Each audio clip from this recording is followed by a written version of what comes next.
यार हिबा, मेरा दिमाग फट रहा है। मैं अपने काम से काम रखती हूँ, फिर भी लोग मेरे बारे में पीठ पीछे इतनी बकवास क्यों करते हैं? मैंने किसी का क्या बिगाड़ा है? सना, मेरी बात गौर से सुन।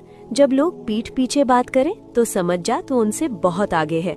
मतलब वो मेरी बुराई कर रहे हैं, मेरा नाम खराब कर रहे हैं, और तू कह रही है मैं आगे हूँ? देख पगली, इंसान किसी की बुराई या हसद सिर्फ 3 वजह से करता है। पहली वजह, जब वो तेरे मकाम या लेवल तक नहीं पहुंच पाते। दूसरी, जब उनके पास वो नेमत नहीं होती जो अल्लाह ने तुझे दी है। और तीसरी, जब वो तेरी कॉपी करने की कोशिश करते हैं मगर बुरी तरह फेल हो जाते हैं।